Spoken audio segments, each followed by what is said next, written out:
Hello, welcome back to the Iran Uncovered podcast. I'm Andrew Galili. Today we have Gabriel Noronha with us today. Gabriel is the executive director of Polaris National Security. From 2019 to 2021, he served as special advisor for the Iran Action Group at the U.S. Department of State. Prior to that, he worked as special assistant for the Senate Armed Services Committee under Chairman John McCain and Jim Inhofe. Gabriel has become a leading advisor to Congress on national security policy, and he has testified to the House Foreign Affairs Committee on sanctions policy. Gabriel is also a fellow at JINSA, where I had the pleasure of working with him for a couple of years. And Gabriel speaks and conducts research in Russian, Mandarin, and Spanish. Gabe, thank you so much for joining us today. Absolutely. Always a pleasure to be here at NUFD. So we have a lot to go into, and obviously you don't need any introduction to us, but just to introduce yourself to the audience and talk a little bit about your background. We'll get into your work at the State Department, some differences in the policies that your State Department implemented, and the current State Department policies and the current administration policies. We'll shift into the IAEA censure a couple weeks ago, talk about snapback sanctions, into a little bit of Russia, Iran, China dynamics, and then some other topics. But to start, if you could just give a little brief background and how you got involved in the Iran space. Sure. Well, I'm from New Hampshire, went to the University of Virginia, and I was thinking about what languages to study, and I said, I'm not going to do anything about the Middle East because they keep fighting, and everyone's a little emotional there, and you can't get anything done, was the view. So I did Russian and Mandarin, which I thought were going to be more fun, more stable problem sets, and ended up working in the Senate for 4 years, mostly on defense policy, but really wanted to pivot to foreign policy, and was looking around, and the job that was offered to me was the Iran job. And I said, okay, well, there goes my pledge to not work on Middle East issues. And I'd been very interested in Iran, mostly from the fight in 2015 over the original Iran deal. That was the first time I ever really got involved in Middle East politics, because as I started reading the document, I said, this thing makes no sense. The nuclear elements, the sanctions elements, just deeply, deeply confused and disturbed me of how they were structured. And so when I was offered this Iran job, I said, okay, well, this is one particular issue which I'm actually very deeply passionate about.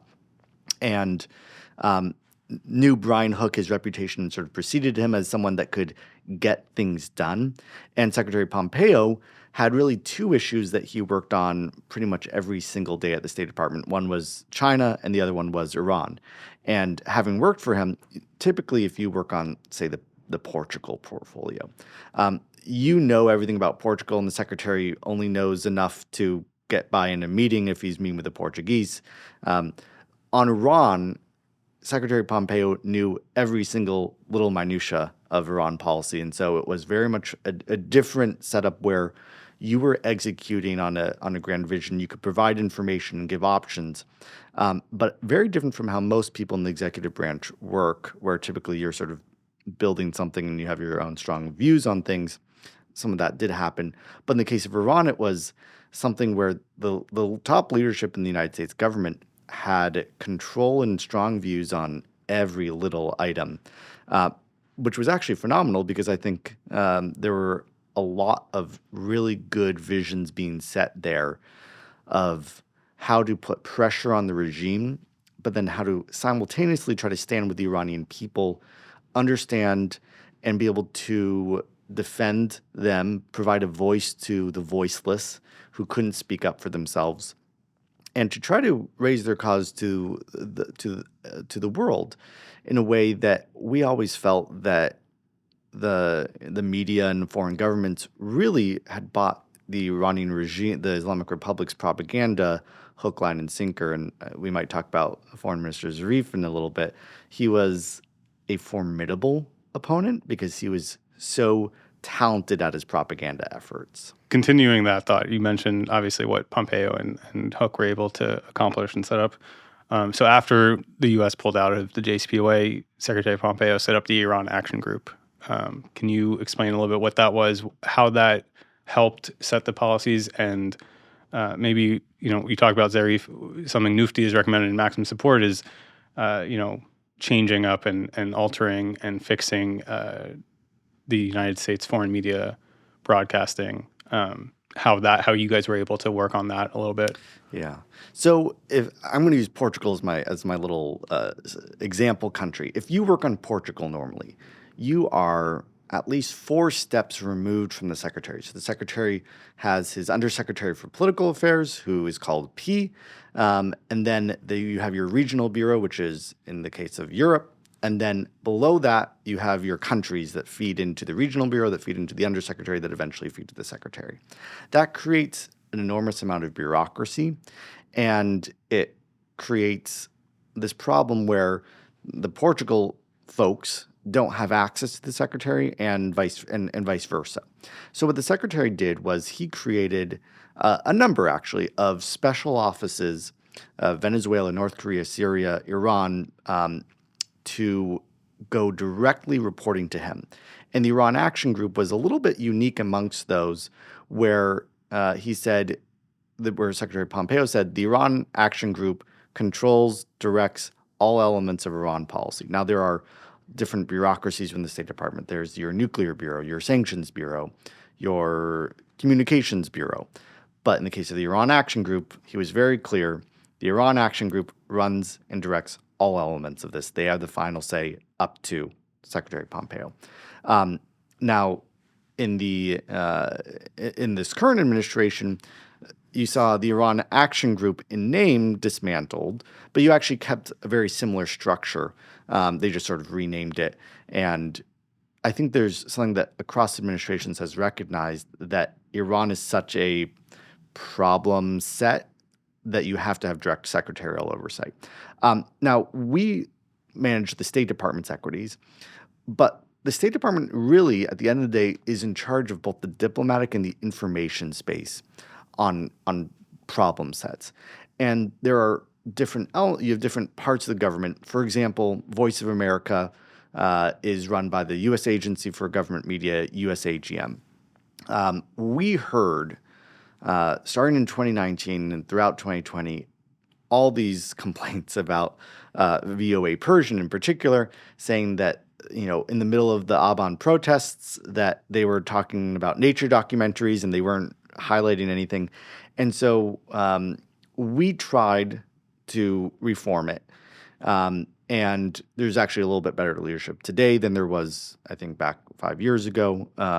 Obviously, many of the viewers here actually see the content day to day.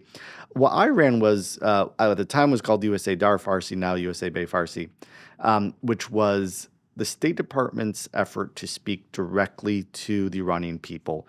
Without an embassy in Tehran anymore, we had what was called a virtual embassy, which actually the Obama administration set up. It was actually one of their better initiatives to try to be able to communicate directly people to people without the intermediary of the Iranian government, the Islamic Republic, or having to have the media sort of interpret what they thought we were saying.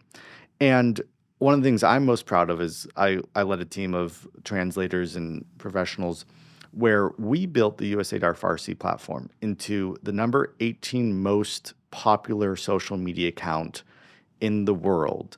And I think it was the number 2 most popular account in Farsi on the political side, behind, unfortunately, Supreme Leader Khamenei himself and his accounts.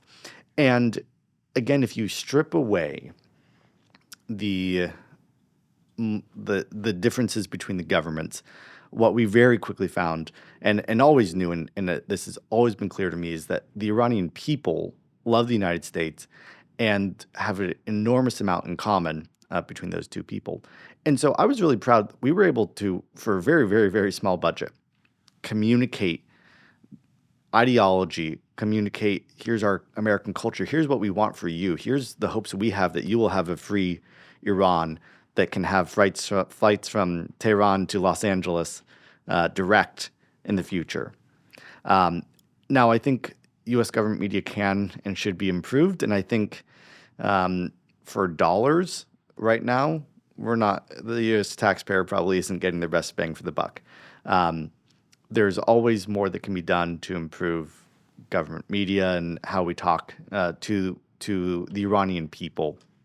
And I think that's something that you'll see, hopefully in the coming years, a change to be more agile, to be more responsive, to listen to the Iranian people. I think there's a lot of people that they want to talk about Iran writ large, and they either believe the Islamic Republic line or they project something onto the people that isn't really there. And if you actually just go on Persian social media, you'll learn that they have their own views, they have their own thoughts on things. And I think we need to be a little bit better about listening to what they're actually saying to us. You mentioned, interestingly, that the Biden administration seems to have kept the similar structure of the Iran Action Group. In a similar vein, the administration would claim that they haven't lifted sanctions on Iran. Policy isn't drastically different. And yet, if you look at the data, like we put out a graph showing a variety of measures, whether it's their nuclear progress or their military expenditure or their oil exports or even some stats about repression inside of Iran, they've all gotten worse since the Biden administration took over. So how does that comport with, not changing the structure too much and what they claim is not lifting sanctions? One thing that I do think a lot of people do not recognize and realize, the Iran team within the State Department today is a shell of what it was under the Trump administration. It is much, much smaller in size. The Iran, what they call now Iran, is not very many people at all. I'm not going to say the exact numbers, but it's a shell of what it was. And that tells you everything you need to know about the administration's priorities. The other thing they did on October 7th, 2021, so 2 years before the attack, at the CIA, this is public, is they dismantled what Director Pompeo at the time had created was called the Iran Mission Center, which was this unified structure within the CIA to focus purely on the threats from the Islamic Republic. And the CIA, under the current director, Bill Burns, has dismantled the Iran Mission Center. Now, to their credit, what they did was they actually replaced it with what they call the China Mission Center to unify efforts on China. And you can make various bureaucratic arguments to say that's actually a better prioritization of resources. But I think what they should have done is kept the Iran Mission Center, kept that as a bureaucratic focus. But what they've clearly done is they downgraded the way they say they don't believe that dealing with the Islamic Republic is a priority. And all that I always say, judge a policy not by its intellectual rigor or merits. Judge a policy by its results. Judge it by its output. And I think if Nufti has examined what are good output measures. Output measures include, on the economic side, the regime's economic growth, its foreign currency reserves, its exports of oil and petrochemicals. On its nuclear side, its enrichment capacity, its number of centrifuges, and its breakout timeline, its support for terrorism, its financial support, its ability to exercise power, and then domestically, its repression. How many Iranians are being executed? How many Iranians are imprisoned for their political statements or views? Those are all good policy outputs that you can measure, and you can judge a policy very clearly and very firmly. So when the current administration says things like we're fully executing our sanctions, I say, and what has that policy gotten you? I would much, much, much rather this administration say nothing publicly ever on Iran and then behind the scenes execute a very strong pressure that actually yielded stronger outputs than them saying publicly, oh, we stand with the Iranian people. Oh, we are going to enforce our sanctions. Prove it with results, tangible results. Prove it with pressure campaigns. Prove it with creative ideas that force the regime to react to what we're doing rather than what we've seen constantly for the last 3 years is the regime acts, we have to respond and counteract versus what we had 2019, really latter part of 2018 all the way through the end of 2020 was we were putting on creative aspects of pressure and the regime had to figure out how to respond. They had to figure out how to escalate their measures and support to react to us. They had to try to bomb tankers in the Persian Gulf because they believed that was how they were going to pressure us. They should be the ones reacting to what we're doing rather than the other way around. Yeah, that sums it up really well. I want to return quickly to the messaging that you were talking about, because you are the perfect person to talk about this. And you just did a great podcast with Iran International on the upcoming Iranian elections. Uh, what has the U.S. messaging been on the elections, if anything, and how could that be different? So what we saw first in the 2021 elections, um, for which Raisi won, normally what happens is the State Department puts out a statement after every nation's elections for major office. And in the case of our allies and free democracies, they'll say congratulations to, Macron for his victory, et cetera, et cetera. For problem countries, we will put out a statement that underlines our issues with electoral process, with whether they were free and fair and transparency. And for when Iran had its presidential elections in 2021, there was nothing. There was no statement. And I called them out for it, and they got very defensive and said, oh, well, we've talked about it in our press briefing. That's a completely different process. That is something, and again, having done it, you have something in reserve in case someone asks you about it, but you don't actually want to be proactive about this. I will give, in the Obama administration, you had this whole theory of we're going to empower the moderates and they're going to take power and then they will transform the regime into something we can do business with. To give credit to the current administration, they no longer believe that and they have not articulated that theory in public. But what we've seen is when Raisi and his helicopter mates tragically perished back in May, you saw the statement of condolence. There's no condolences that need to be offered for the death of the butcher of Tehran. And I think if you ask them, why did you do this? They will say, well, we're wanting to, create a constructive relationship with the Islamic Republic. There is no constructive relationship that can be had with the Islamic Republic. Again, this is very much this effort that I think is still nascent somewhere in this administration of we can empower good voices. We can change the way that they view us. And I'm sorry, but that's just misguided. That's just not true. That's a fundamental misreading of how the Islamic Republic views our system. Now we haven't seen any comments from this administration, but what we've seen a lot of is some members of Congress, for example, saying, hey, there's this guy Pezeshkian and he's a moderate and maybe he could change things. To which I say, if you exist in the government of the Islamic Republic, there is no such thing as a moderate. If you are in this system, you are a radical. And if you also think that at this point, Khamenei is going to allow someone to change the system from the way he wants to develop it, I think that's a bit naive. Yeah, it's a theory that I think has been disproven by now. And if there was genuine belief in it, at one point, there's no longer. Because now we can get into the bulk of this, which is Iran's nuclear program. Iran was recently censured at the IAEA by the Board of Governors.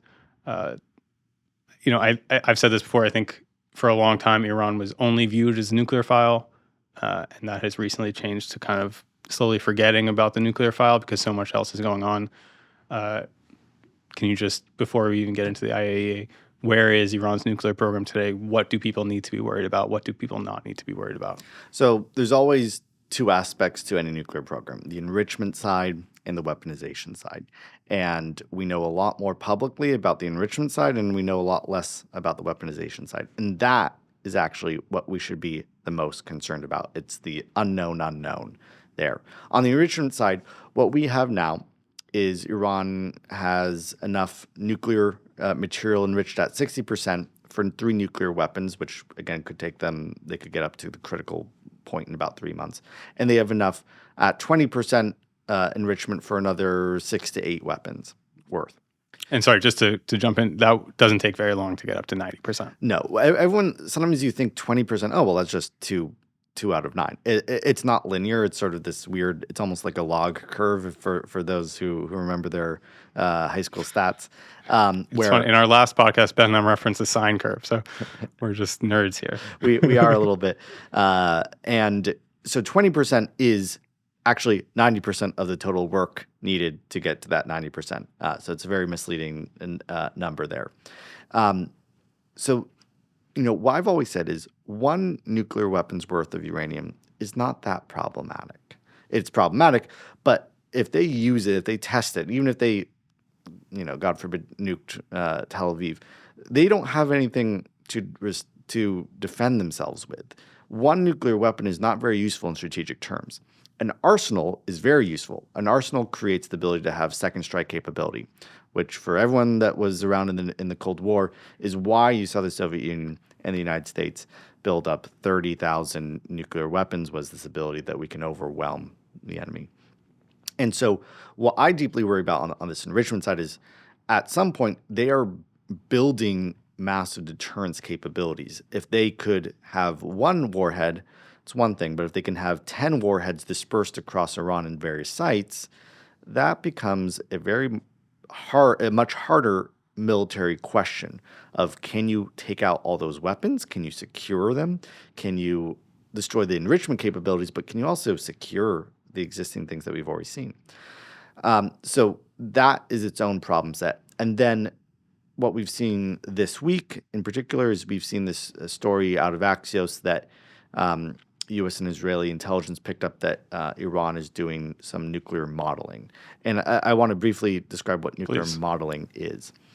In the good old days, if you wanted to create a weapon, you would do explosives testing where you are slamming two pieces of metal together at extremely high speeds, which is for the gun type device of a nuclear weapon, which was the first weapon the United States dropped on Japan, was this gun type device.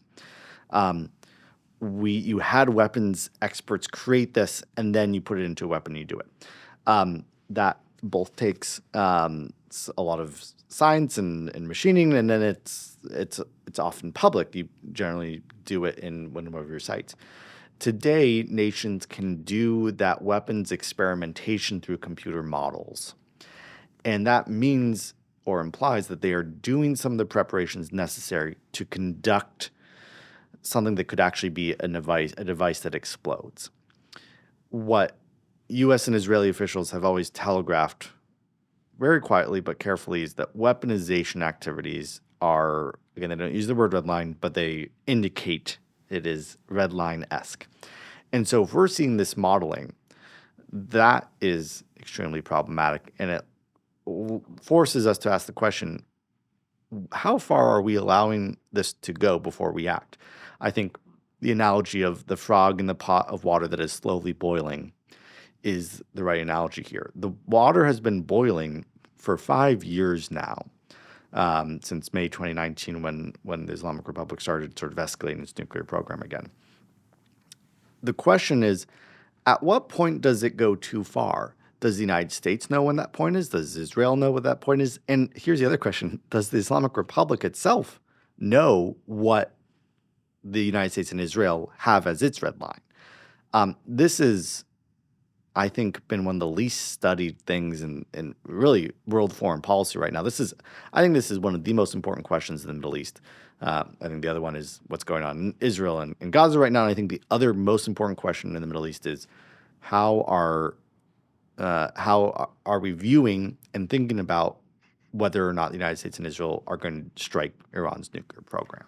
And I guess that somewhat explains why the U.S. intelligence community has refused to assess that Iran intends to build a nuclear weapon, or has any plans to. Yeah, so in 2003, Iran had this nuclear program under the Ahmad Plan, and eventually, this continued. But since, I think, 2007, the United States in its intel report has always said we have not assessed that Iran is conducting key nuclear weaponization activities, and it doesn't assess that the regime is trying to actually build a weapon.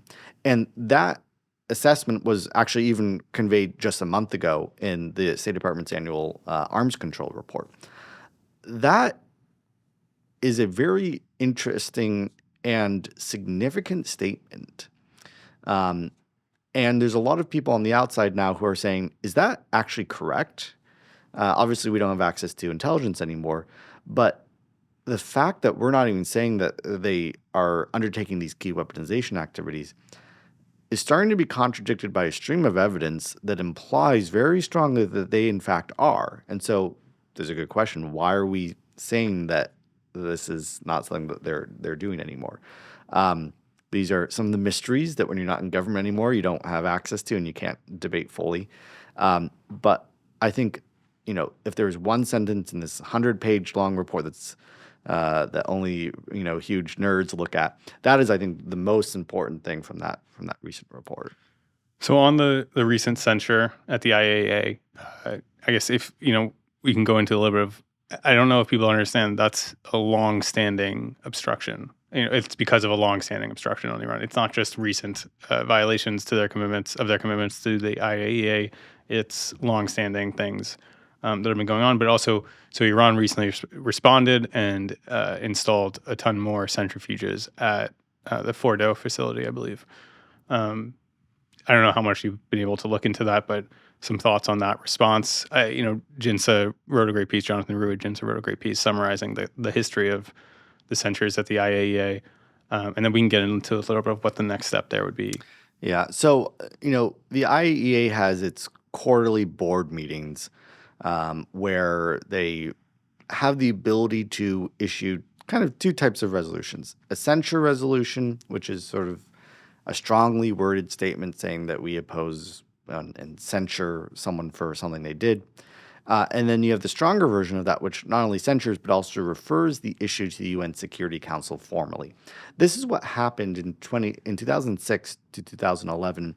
The IAEA referred a number of issues of Iran's nuclear program to the UN Security Council.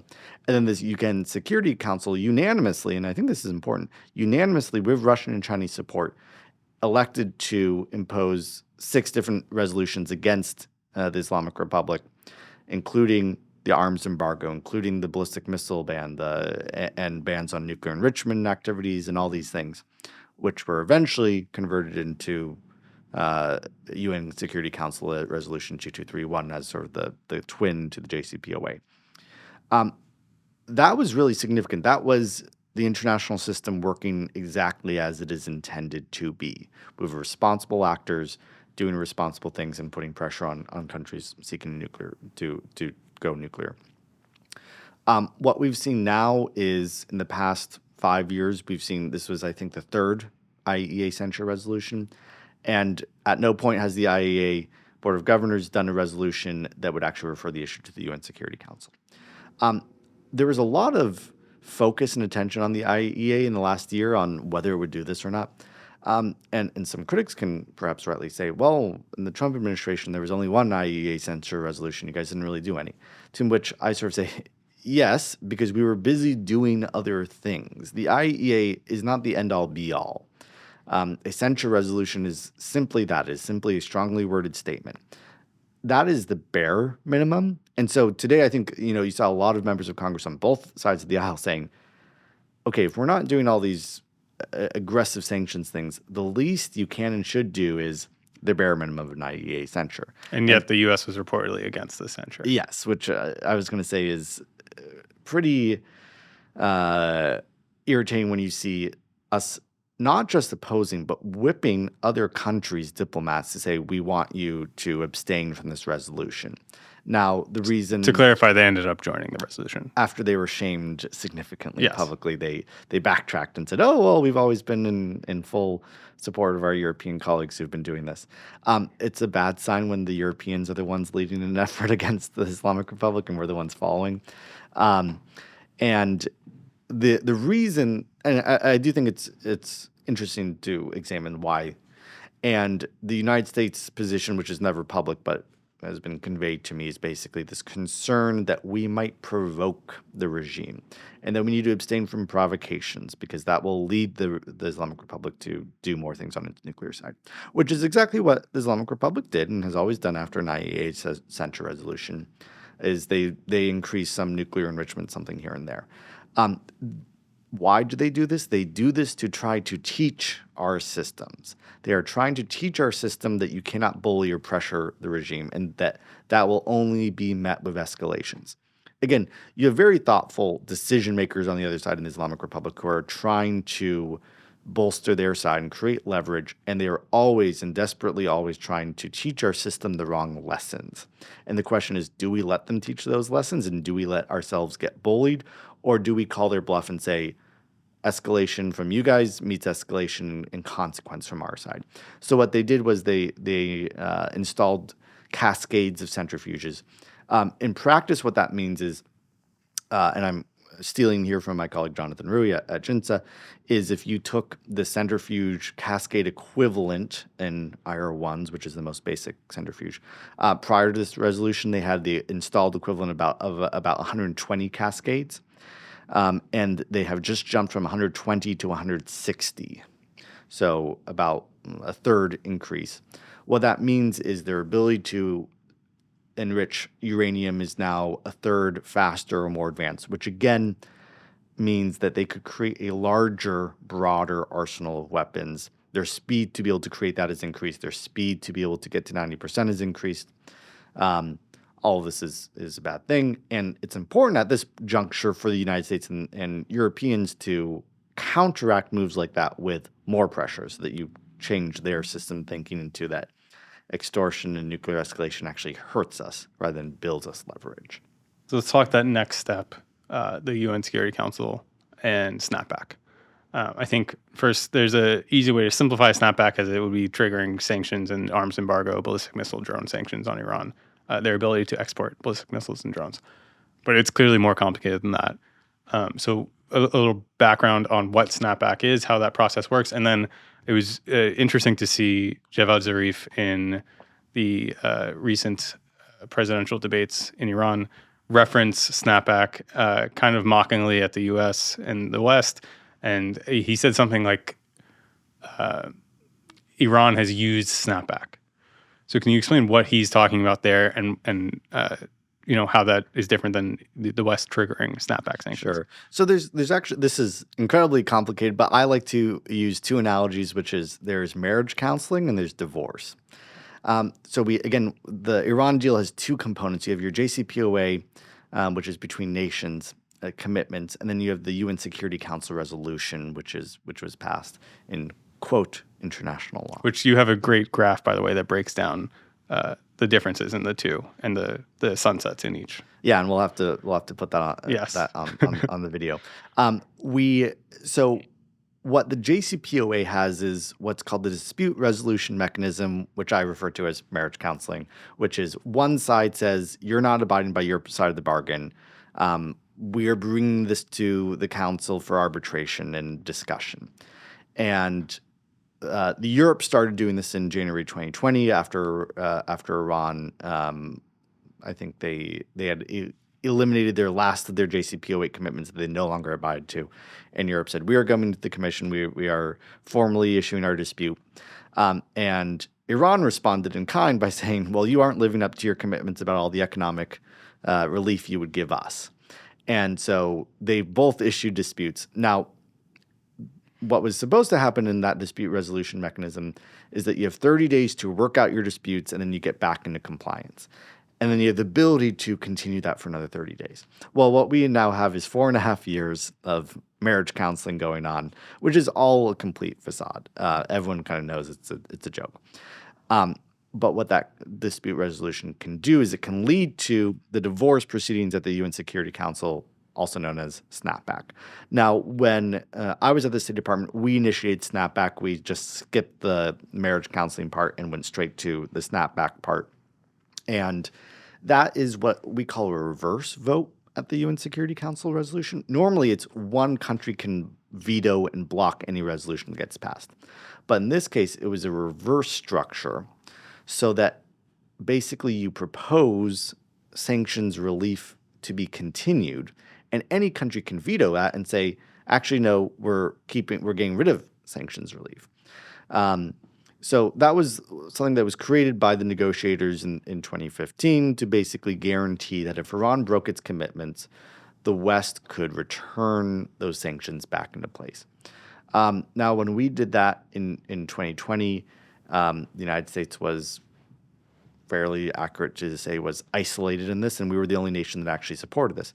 The issue became that no other nation abided by what we had asked them to do, and so it was a little moot. Now, the question is, Europe has sort of a little bit more credibility in this. They've stayed in the deal formally since since 2015. And so the big question is, will they use snapback? And the important part here is snapback expires 1, 2, 3, so 15 months from now.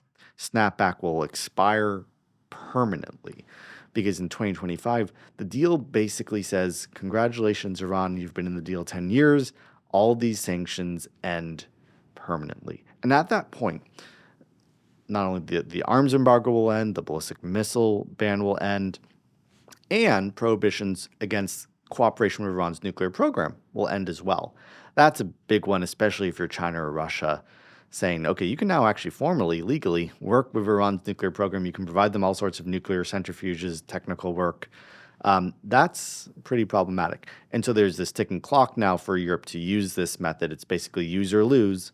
And the question for Europe is, when and why do you use that mechanism? Now, when I was at the State Department, they said to us, well, if Iran ever goes to 20% enrichment, we will then use snapback. And Iran went to 20%, and nothing happened.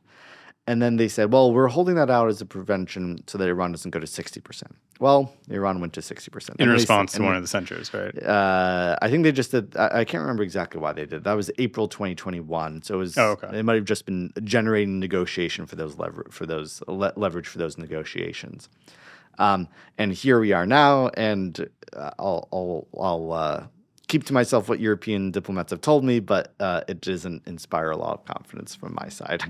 You mentioned Russia and China. I think there's maybe there's a question of, would Russia and China want Iran to become a nuclear power, given the implications of proliferation in the broader Middle East?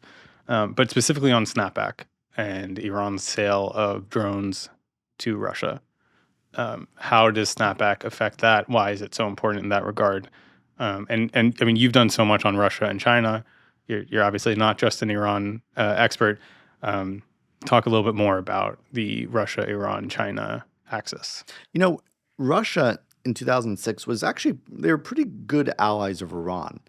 And then what Putin actually at the time kept saying was the Islamic Republic, the Iranian officials keep acting so immaturely, so imprudently, that we don't think that our friends are worthy of and responsible enough to have this, to do all this nuclear activity they're doing.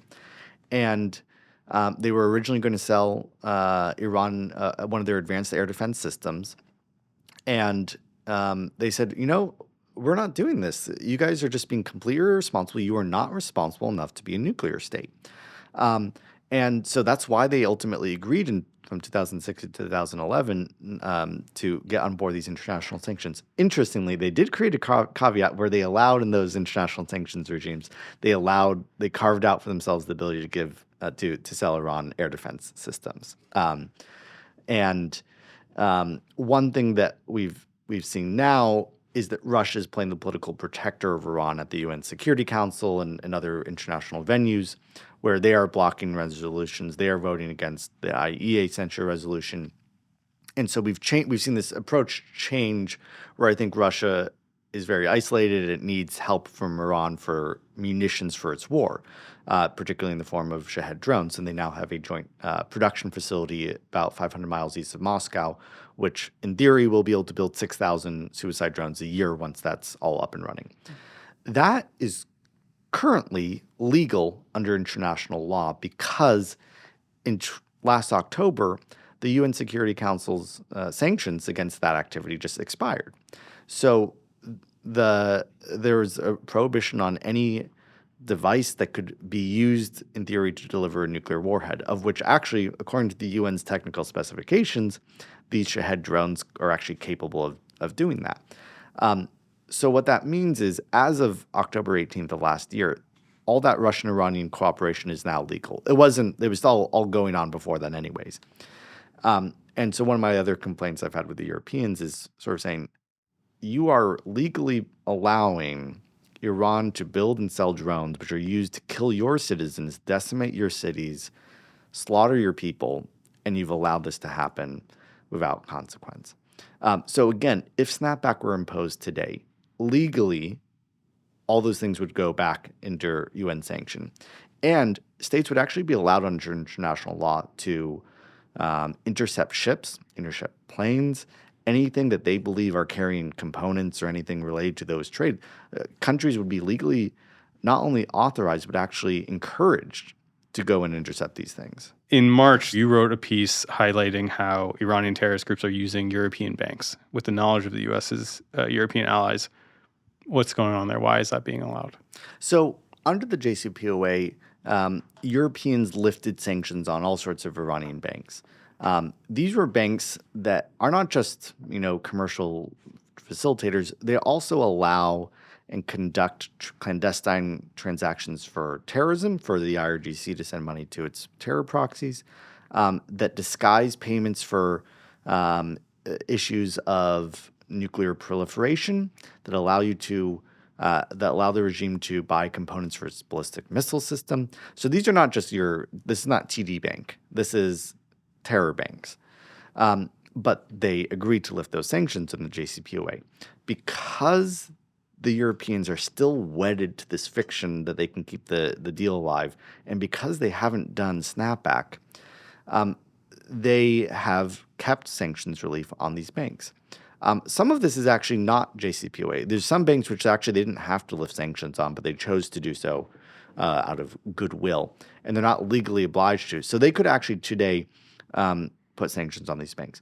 Now, these banks are in some of the primest real estate in European capitals. We're talking in the center of London, in the center of Paris, Frankfurt, Hamburg, Berlin, Milan. These are immaculate places. I tracked down all the asset disclosure forms from various European regulators with over $2 billion at least, and probably quite a bit more, sitting in those banks. Again, being used likely for the proliferation of the regime's interests and terror activity. There's actually been a series of scandals recently, mostly in the UK, but across Europe, where European banks, not Iranian banks, but European banks have been caught up in processing transactions for the regime, some of which appear to have also been for procuring missile components, doing things involving terrorism. So the United States has already sanctioned these banks, but we haven't sanctioned the leadership of these banks in Europe. So there is plenty of European bank managers who are working for U.S. sanctioned entities, making a nice fat salary, living in the heart of London and Paris, whom we could be sanctioning. Obviously, we would like the Europeans to do the right thing and do this themselves. There have been sort of murmurs that they might take action on this as part of consequences for them supplying Russia with weapons, but we've seen nothing so far. And the U.S. can pressure them and can take we take it into their own hands. Yeah. We ought to be, yes. Another thing you've written a lot about is Iranian airlines. Something we've started looking at is European airlines that fly over Iran, providing money to the regime, paying for that airspace. But you've written a lot about how to pressure European airports into no longer serving Iranian airlines. Why is that a concern? How can that be accomplished?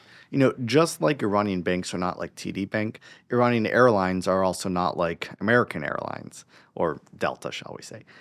They are all dual-use airlines for the Islamic Republic for the transport of military components, soldiers, ballistic missiles to Syria, to Russia, to Yemen.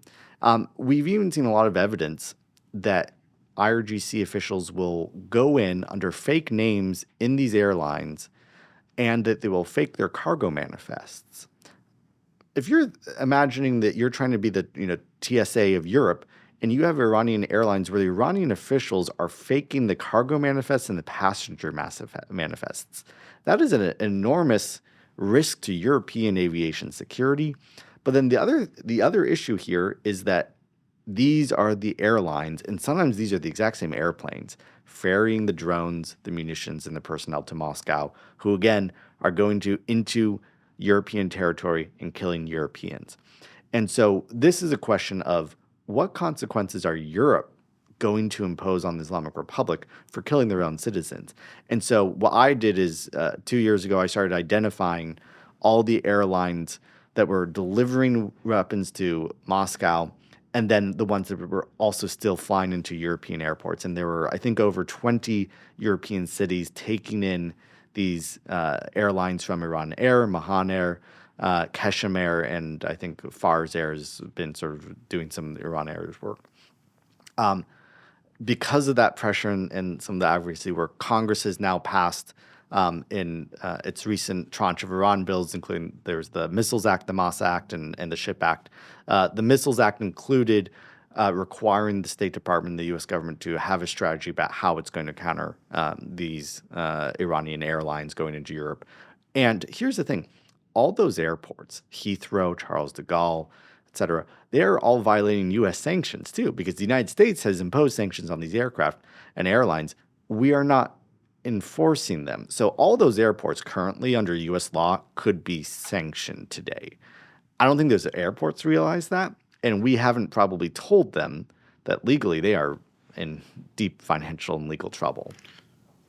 The final part of that sets us up for how I wanted to conclude this, which is a little bit of a conversation about Polaris, national security, and what you guys are working on and prioritizing over there, and some legislative priorities for the next 6 months and some legislative priorities for the next Congress.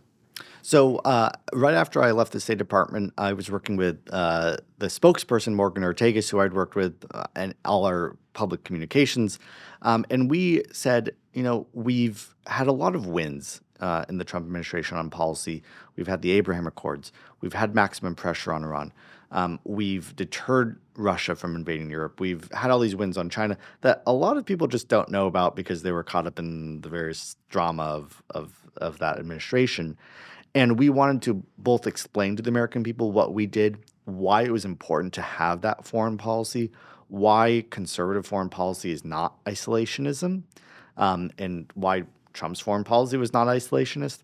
And then we wanted to be able to push back against some of the things that we were afraid the Biden administration was going to do. We didn't realize just how far they were going to go to try to get back into the Iran deal.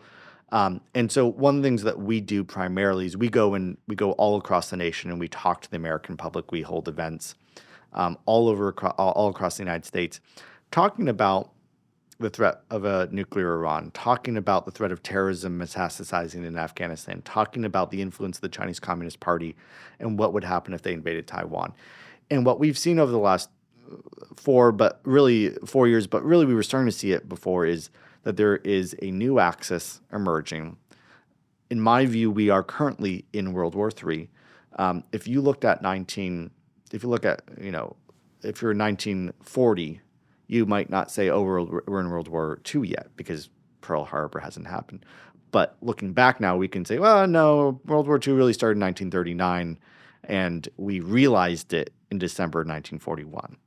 My view is that we are in World War III, and the Asian theater hasn't opened yet, but the European and the Middle Eastern theater are already open. So we're trying to talk to the American public and say, look, here are the threats that we face. We have to act seriously. We have to fund the military. We have to have a foreign policy that takes these threats seriously so that we can react appropriately. And hopefully that also means that we'll have a foreign policy that can go and bring back pressure on the Islamic Republic and start fixing some of these problems. It is not easy. None of these problems are easy, but trying to build some good ideas of how we could do this in a reasonable and thoughtful way. Last thing I'll ask about, since our audience for this podcast is primarily, I think, going to be Iranian Americans. You've had the privilege, if I may, of speaking with a lot of Iranian Americans over the last few years, whether in your role at State Department or with messaging, or recently, Twitter Spaces, et cetera. What have you seen from the diaspora in terms of advocacy, in terms of pushing for a certain goal and expressing their opinions, and how can that improve? How can that influence U.S. policy? So, I've been incredibly impressed with the Iranian community, especially since the protests broke out 2 years ago, seeing both the fervor, but also the discipline and the organization starting to come about. And I always have to say, when I started working on Iran, I in 2019, I didn't see an Iranian American organization that was organized that could effectively communicate its own interests to the U.S. government.